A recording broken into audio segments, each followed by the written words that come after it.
actually, Simon. I don't know what you're wearing today, but well, you liked my check last week, so I did. That's true. Very true. Very true. Actually, it says here we're live right now. Well, we are. So we're rolling anyways, and I'm sure that we're going to get Volker back in just a second, who's our amazing guest. So I just thought this chitter chatter for all the people that are coming online live for the Sales Slap podcast would want to see us. They're seeing like backstage stuff right now. It is pretty much very much green room stuff, and there's Volker. And there's Volker. So, ladies and gentlemen, welcome to the Sales Slap podcast. To the Sales Slap podcast, where we hit you with the hard truths, bold strategies, and expert insights you need to master the art of selling. And who's leading the charge? Meet your hosts, Rick Denley, Simon Hares, and Scott Donald. Get ready for real talk, expert advice, and game-changing strategies. Because in sales, you don't just play, you slap. Let's dive in. Absolutely. Let's dive in for a Friday. I want to welcome my co-hosts, Simon and Scott, and our incredible guest, Volker. Volker says, and I love this so much, he's not just a coach. He says he's a thinking partner, a challenger, and an ally to senior leaders who carry the weight and feel the cost. Yeah. He works with CEOs, director level, founders, and senior leadership teams who are navigating growth, tension, and change. Now you're talking about my area, Volker. I love it. Because Volker says, here's the truth. Leadership isn't just strategy, it's emotion. It's the hard conversations, the lonely decisions, and the doubt you don't say out loud. Volker, welcome to the Sales Slap podcast. Yeah, thank you very much, everyone. Hey. It's an honor to be here. I think it's going to be a lot of fun. So great to have you on board here. And it was, who introduced Volker to the group? Simon, Scott? It wasn't me. It was definitely Simon, and we appreciate that. Volker, tell us where you're coming to us from right now and a little more about yourself. Yeah, sure. It's just me now. I don't know. Just Rick does that to put you front and center. Oh, okay. I'm front and center now. You're all on screen by yourself. It's all about you, my friend. That's all right. All right. We haven't disappeared. We're right behind you. Yeah. Where are you now? So I love this podcast already. So I'm based in the UK. So Brighton, for those who know, it's about 45 minutes on the train south of London. I'm originally from Germany, as you probably guessed by now. Moved to the UK literally 24 years ago to finish my degrees. So I have an engineering degree and an MBA. Lived in London for a while, and then we moved down here. Married to a Scotsman, or Scotswoman, I should say. So, and I have 2 teenage boys as well. Nice. And in terms of introduction, I mean, you already did the introduction, Rick. So I work as a coach, executive coach, leadership coach, sales leadership coach. I coach, I help people. I'm also a therapist, and I like to have fun and just help people, really. That's what I do. Oh, that's great. Thank you. We're really excited to have you on the show here. And the therapist part, I think you can help some others as well. I'll let you take that one offline pretty much. But no, we're excited. We're excited to have you here today. And, maybe take us in a bit different direction. We always talk about the sales area, which is important. But the focus nowadays, as we know, is on people. It's so important to understand, as I always say, it's people that grow organizations and great leaders like everybody here and you out there watching today that grow people. So we appreciate the focus on the people side of things today. I got a question for Volker, if I can start. Could anything stop you? Nope. No, I'm going. You obviously got bored with you, Rick. Go. No. Listen, I almost spoke for 30 seconds before it came about Scott. I think this is about Volker. But clearly I have a role to play. So Volker, I think this is really interesting, this whole notion. And my question is, how does a person with a mechanical engineering degree become passionate about all things emotional intelligence and psychotherapy? Like, that must have been a really interesting evolution. And obviously you've hit on something that's important for teams and for salespeople. Yeah. But how did you grow and evolve from a mechanical engineer and an MBA to the human centered things you focus on now? Yeah, very good question. You can have a long or short answer. I try to keep it short. So I've always been interested in personal development, improving myself, constantly challenging myself, always a knack for productivity. And when it came to, what am I going to do after my A-levels? What am I going to study? I thought, like, I really like motorbikes at the time, right? I still do today. I'm not allowed anymore. Different story.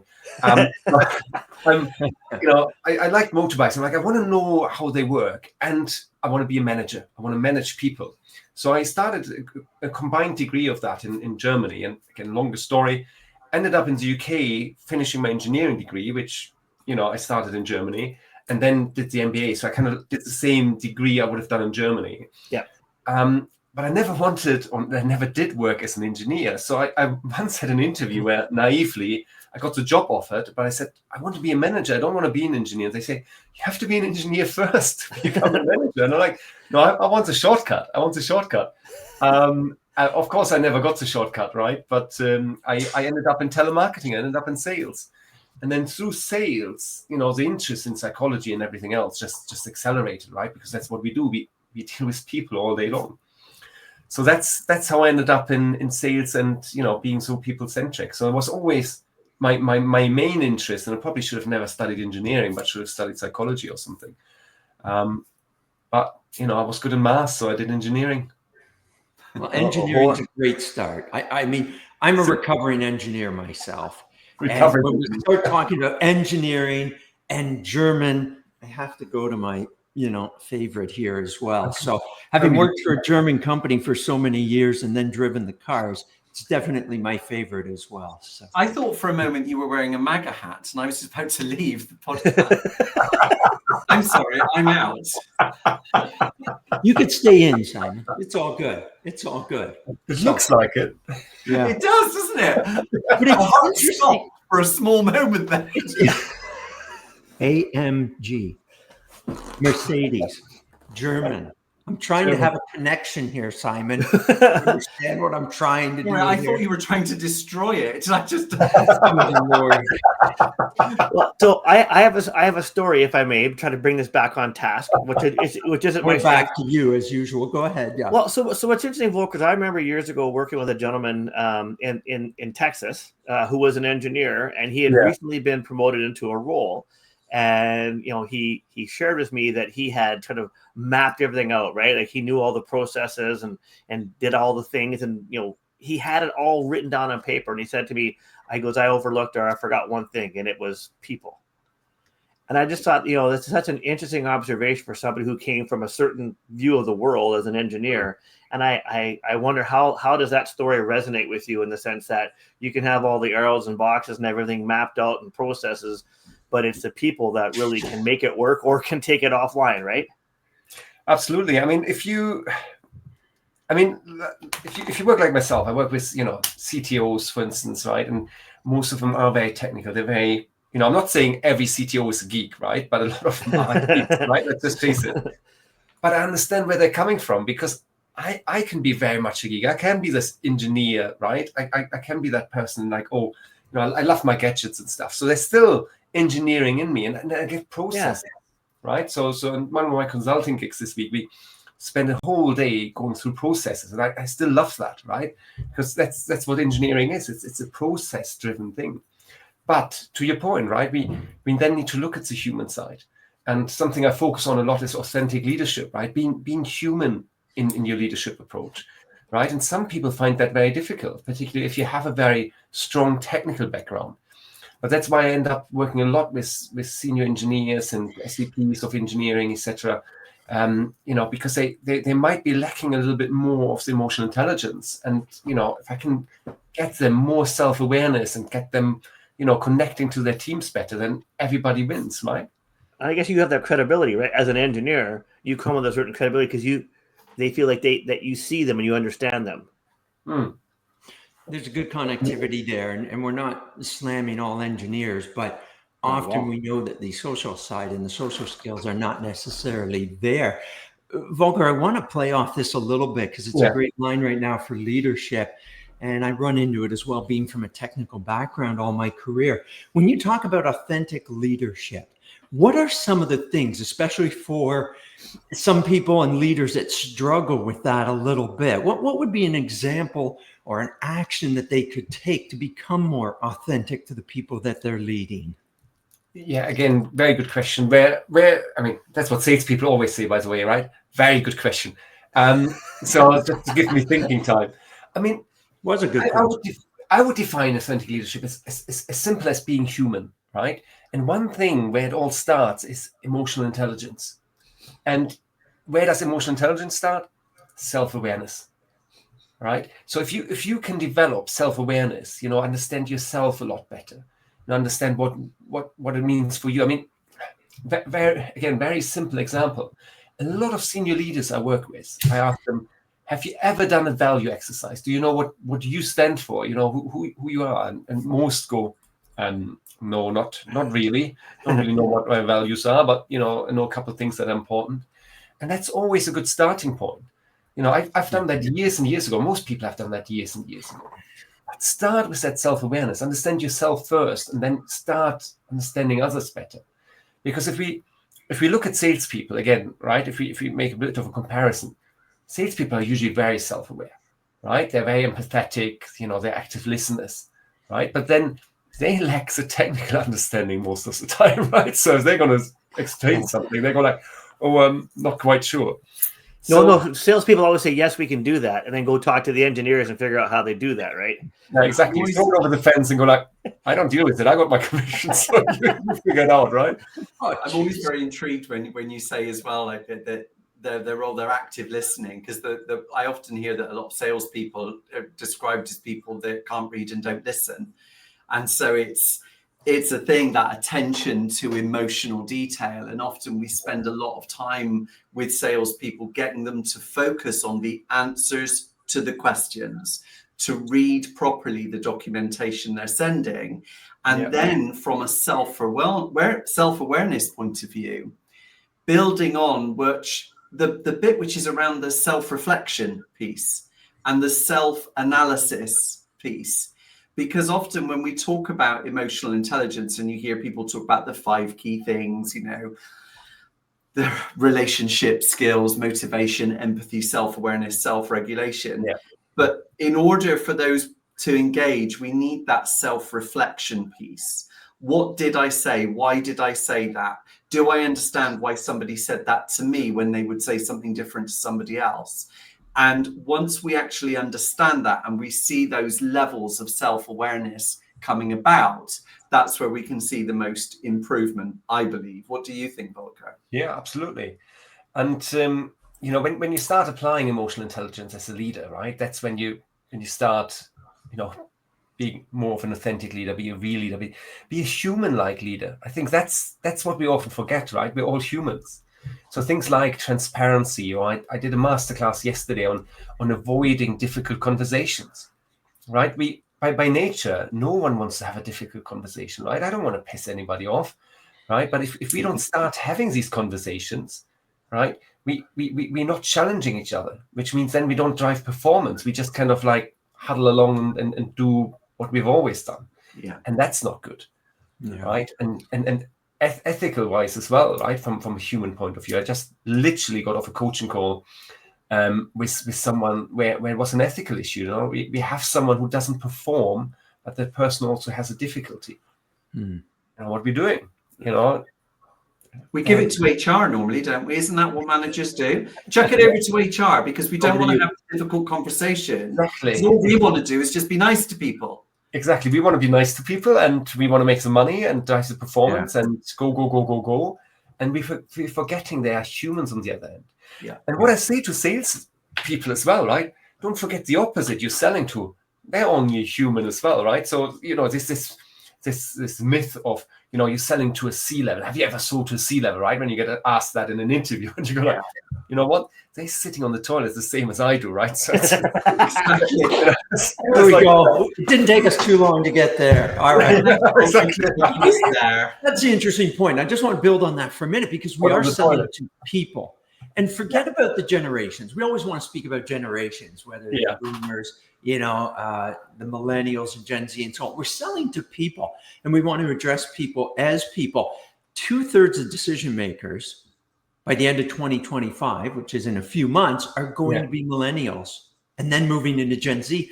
So we have to understand the people of these generations as well. And we start talking about and learning about things like neurodivergence and things too, which is a big deal for people. So that's always something that I like. So when you say that, recognize that piece, that's the other side of the emotional intelligence, isn't it? Learning ourselves, like you mentioned, but then learning about the other person as well and how to adapt and address them.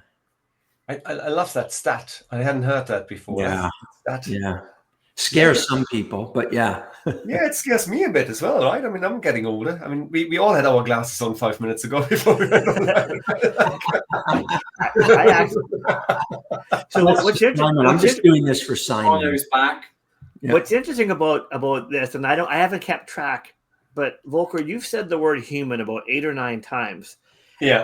And I just think it's really, really interesting, right? Because, whether you're a C-level executive or whether you're a technical person, engineer or a software developer, this underlying notion is that we're all humans. Yeah. And I think it's easy when we get into the corporate world to kind of forget about that, right? We get kind of caught up in KPIs and spreadsheets and optimization. And I think that this whole thing about your example that the CEO sits in the toilet just like you do, I think is really, really an interesting notion about, we're all just people trying to figure stuff out. And I think that this is where, this whole area of emotional intelligence and understanding the psychology of yourself is really, really impactful. Have you done work, and I'm not saying I'm an expert in this, but have you done any work and I have a friend who has a PhD in psychology and he hates this topic, but around personality profiles and helping people understand sort of where they fit as a way to get, that's how you understand yourself before you can understand others. Yeah. I've done lots of work with that. I mean, I'm qualified in strengths profiling, and I'm qualified in emotional intelligence, so EQI 2.0. Okay. So that's what I usually use as a base. But GC index and others, I've done them myself. I've analyzed them for clients. I did this one. I did the DISC profile. We used to teach that one. So I have and then there's OMG for sales leaders, right? So the OMG test, which I'm also qualified in. So because it's all, I mean, they're all much of a muchness, to be honest, right? They all go in the same direction, or they give you similar insights. So it's always fun. I did one recently, which is I think it was the GC index. I did it twice. So I did it this year, and I did it, I think, 8 years ago, and it has changed, right? So because 8 years ago I was in corporate life, now I'm working for myself. So things have changed. We got Greg on the line. Greg, thanks for tuning in today and viewing. Greg says totally being able to communicate well, even when the situation may be uncomfortable, is essential for good leaders. That's definitely a great skill. Thanks for being here today, Greg. Yeah, that's really important. So being able to have uncomfortable situations. So Volker, how might you at a high level, without knowing a bit of background, support and coach Simon and I, because clearly Simon and I are going to have some uncomfortable conversations coming up. What advice might you give us? You know what? Where it all starts to have these conversations properly, it starts with trust, right? It's as simple as that, right? If you can trust each other, and I hope the two of you trust each other, right? Then you can have open conversations. You can challenge each other. If there's no trust, right? So if you don't trust your leader because the leader is not transparent, they might be flaky, you get the impression, they might be bending the truth, right? Or they, talking rubbish, whatever. Then how can you actually start trusting that person? Then when you have a difficult conversation, how would you be able to challenge them? And the other word, which is totally overused, but I have to use it every time I'm having these conversations, is psychological safety, which essentially is trust, right? Trust in the organization. So once you have psychological safety, you can have these conversations, right? The best performing teams are the ones that can have these really heated discussions in meetings, right? Where they challenge each other, they go after each other. And then after the meeting over, they go for lunch, they have a pint, they have a laugh and everything else, because they don't take it personal. But if you're in these meetings and you get wound up and you take it really personal, there's a problem, right? Because you don't trust each other. So hopefully, Simon, you can have a pint afterwards. Yeah, well, we will. It sounds like a hockey game to me, doesn't it, Scott? It sounds like a bit of a hockey game, yep. It is. When we talk about these teams, there's the Lencioni triangle, isn't there, which is around the dysfunctions of teams and trust at the bottom. If there are low levels of trust, then when debate and conflict occur, there's blame, there's all those things. But when there's high levels of trust, people don't take it personally. They deal with the great issues. I think that there's also something, and you've touched on this thing of, and it's a couple of things I want to pick up on, those psychological profiling tools that Scott referred to. There's been a lot of weight put on psychological profiling tools over the years. Yeah. And I do believe that there needs to be an element of caution with these, because we often see people using just one profiling tool. And when it's used in isolation, it can become something of a weaponized tool to put people into a box where they're going to be described as you're a red, or you're a dominance, or you're a high this, or God only knows what.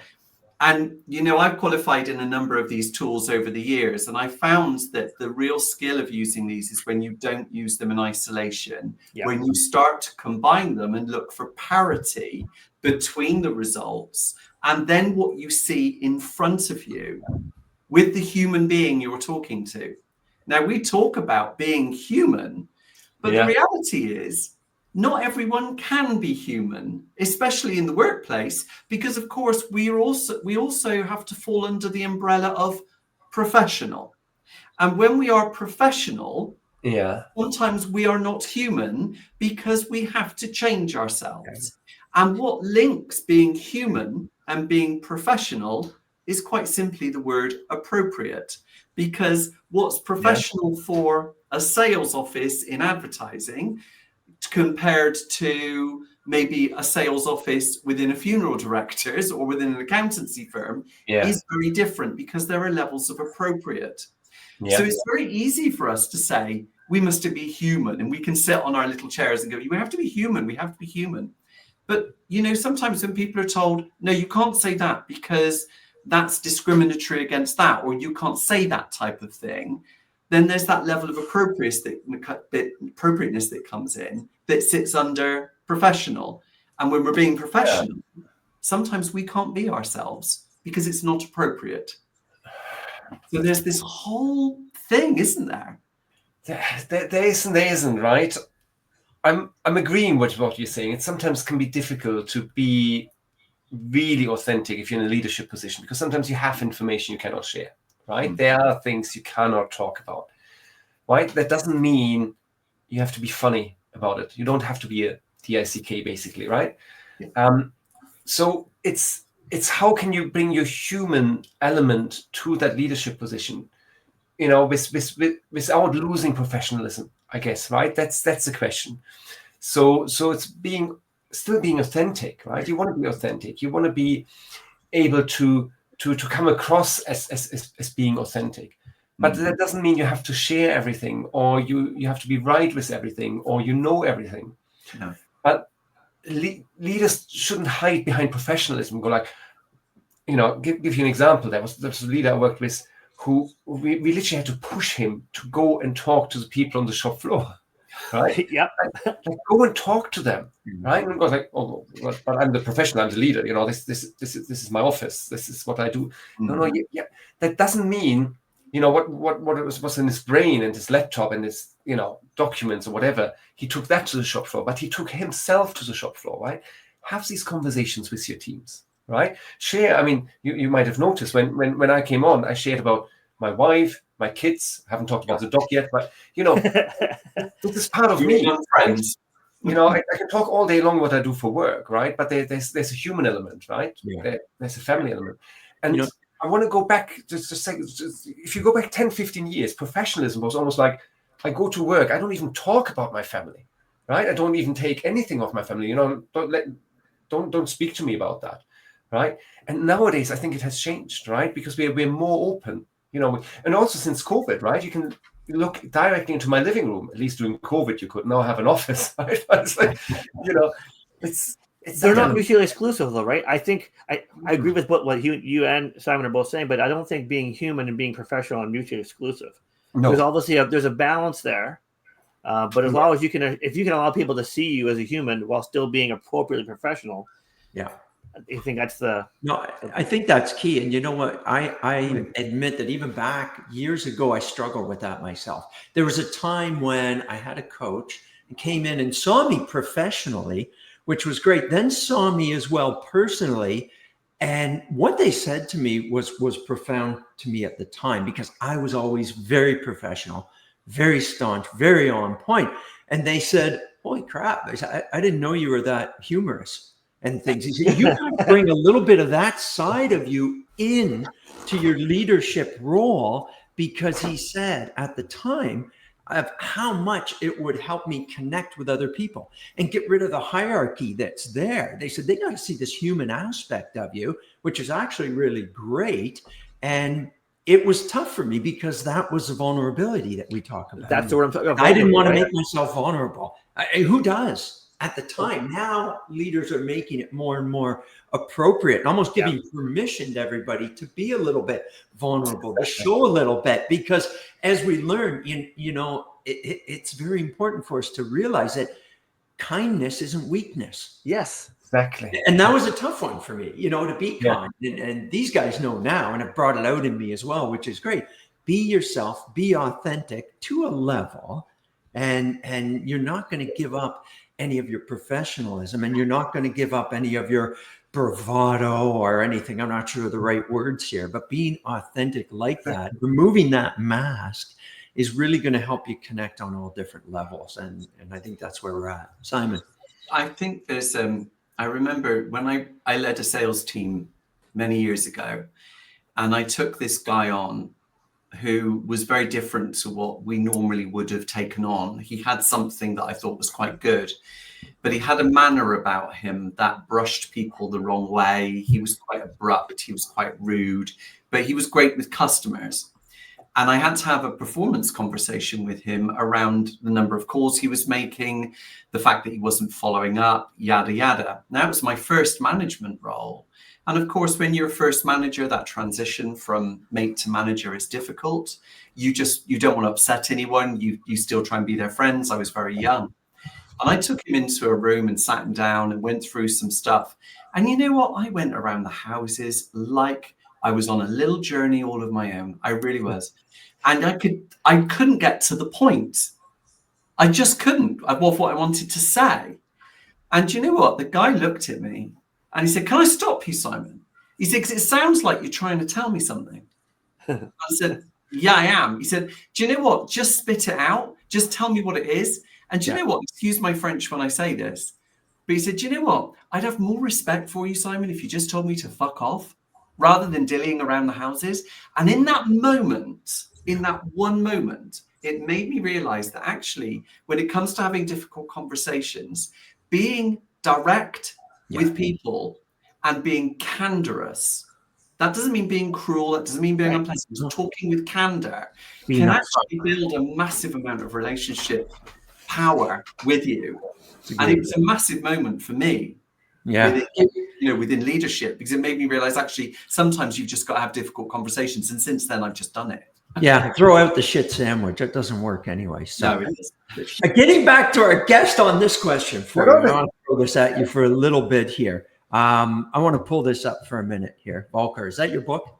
That is my book, yeah. Nice. Principles of Success. What a great... Yeah, there, over there. Okay, good. Now, I want to ask you. There it is. First off, where can people get the book? So it's available via Bookboon, actually. So Bookboon is a publisher, an educational publisher, but I think you can download it on Kindle as well if you want.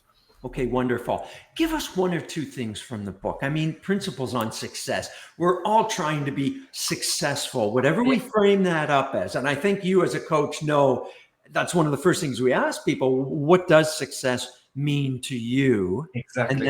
And then we listen, as we've talked about on the show today, intently. But give us something from the book. What can readers expect? there's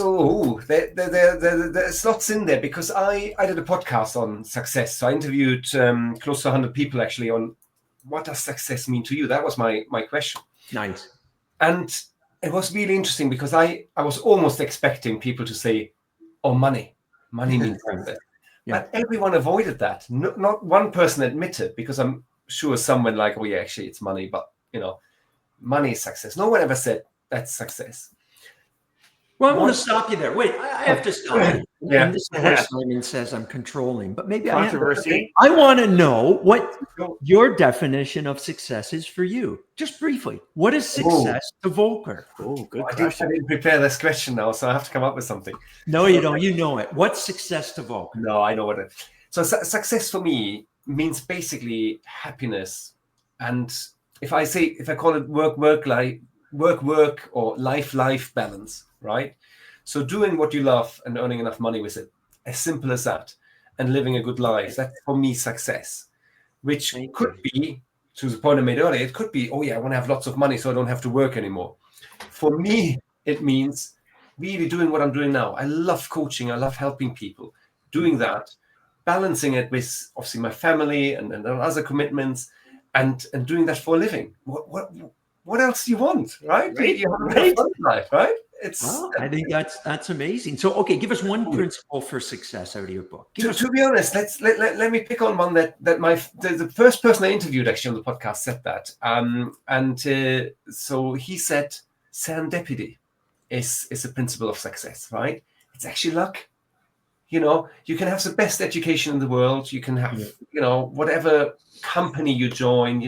If you don't have the right mentors in life, if you don't have the right moment where you spot things, right? And we said earlier, right, a lot of us make things up as we go along, right? Even leaders do, right? And we need to acknowledge that, right? Because we're all like that. It's the same with parenting, right? So that's why I like to compare parenting to leadership sometimes. But it's serendipity. It's like right time, right place, grabbing that opportunity and being there. For people who worked in digital marketing, which I have for most of my career, joining the right startup at the right time, you're going to be flying, you might have an exit, you have monetary success, if that's what you're after. Or you join a startup, doesn't work out, you leave the startup again. Happened to me more times than ever, because there are not that many unicorns around, right? Right. But it's betting on the right horse. So a lot of it is that. Yeah, I like that. And you're talking about something there which is great. And as much as we have engineering backgrounds and we think we can design success and build it in, sometimes we just have to take some action and then see where it takes us, and not force that type of an outcome. But I love your definition of success. And I think I'd encourage all of our viewers as well. If there's one thing they can be doing is write it down. What does success mean to you? You'll never achieve something if you don't define it and write it down. It's going to be so important. So Volker, where can people get a hold of you? I've got a website here. Is this the right one that we should be? Yeah. Does that one work? That should work. Yeah. Okay, great. So it's Opnatus, and I thought I'd be very clever with the URL and put opnat.us, so everyone thinks, oh, are you US based? I said, no, I'm not, but I just have the URL Opnatus. So maybe too clever for some. No, very good. And we could go on and on about this all day, this focus on people, but I think that between the three of us as your co-hosts, having you on has really opened our eyes to the importance of people, of dealing with people specifically. One of the things that caught my attention, I'll do a quick roundtable with the others here too, is that authentic leadership piece. And it's something that I continue to work on now as well, to make sure that I remove the mask. I get rid of the engineering, professionalism and formulas all the time and be more human. That's something I took out of today. Scott, how about yourself? I really, really liked this recurring theme about being a human, and I've actually sort of started to use the word, good human, right? Be a good human, connect with other good humans. Yeah. So my view on this is that, as maybe it's because of COVID, maybe it's just the way business has evolved, people are more drawn to other humans than they are to. I almost think that the humanity part of it is as, if not more important than your technical capabilities, because being a good human and we don't have time for this, but I do love this whole notion of being authentic, being yourself, not being afraid to be yourself. Yeah. Takes courage to be a leader nowadays, doesn't it, guys? It takes courage to be a leader. It takes courage. I think Volker's probably touched on this. It takes courage to be a salesperson in today's business world as well. And you need to surround yourself with good humans, other good salespeople, good leaders to support you through that. So this is a really interesting topic, and I'm glad that Simon suggested that we have you on, because this is I've been really interested in this, and hopefully other people found value in it too. So Simon, your partner from across the pond here, as we say. What did you like best out of today with Volker? Well, there's an awful lot, but there is something I still want to touch on. Okay. And another reason that I want Volker back. Volker has another podcast which is called Man Up, Man Down. Yeah. And it's aimed at middle-aged men, isn't it, Volker? That's correct, yeah. Now, there is a big trend at the moment towards things for middle-aged men to help middle-aged men. It's also been highlighted by a guy called Max Dickin, who wrote a book called Billy No Mates. And your podcast, Man Up, Man Down. Yeah. I love, and I think there's some amazing stuff there for men who simply don't open up, that we need to find out that self-awareness piece. It's absolutely superb. And I would love very much to invite you back to talk about that within leadership as well, because it is part of something we need to address these days for men of certain age. And it would be lovely to have you back. Would you do that for us? Absolutely. If you want to, I can bring my co-host as well, David, and we do a fine. I don't know how that works on the screen. No, right? we can do that. That works. We can make it absolutely work. This would be really cool, because it'll help me as I move into middle age. Yeah, when I get there, I'll go back and watch these videos in a few years, and it'll help me too. Yeah, exactly. And Benjamin Button here can tell you what he's doing. The funny thing is, per definition, middle age starts at 35, right? So I'm not going to guess ages here, but when I was 35, which was only yesterday, I didn't feel middle aged at all. But no, it's a huge topic. It coincides with leadership, because a lot of men, I'm working with, particularly in therapy, and that's where, and we can go on and on, but I combine coaching with therapy as well, right? Because often leaders don't want to go like, oh, I have therapy, but if they say, oh, I have a coach, that's fine, and then I can go a lot deeper because I'm also a therapist. When we get to middle age and we are in a leadership position and there are blockers, you want to unblock them, because again, then you can be more authentic, you can be true to yourself, right? And particularly if you look at entrepreneurs, it's one and the same, right? It's their life and their business. It's, if you don't unblock one or the other, and being able to do that, work with people on their business as well as on, if I say, their past, and then move them forward. That's where I see a lot of work to be done. So that's viewers, thanks for being here today, unblocking barriers so that you can be your authentic self and an authentic leader. Volker, thanks so much for being here today, guys. Co-host as always. Appreciate you here, and all the viewers today for tuning in as well. Scott, who have we got up next on our Sales Slap podcast? The next podcast is actually someone that I was just communicating with before this, and that is Jennifer Kruger. Amazing. Fellow Canadian in Rick's neighborhood, and someone that talks about the curious salesperson. And I love those two words together. You do love those words, don't you? Yeah, I do. Absolutely. And we're looking and I learned today that I'm middle-aged, so I've got some things to think about. So all right, great. Volker, thanks for being here today. Thank you, guys. Click on your website and check out your podcast as well. Man Up, Man Down. And that's it from the Sales Slap podcast. For attending the Sales Slap podcast, feel free to reach out to your hosts, Rick, Simon, and Scott, and our guests from this episode for more information. We look forward to seeing you next time.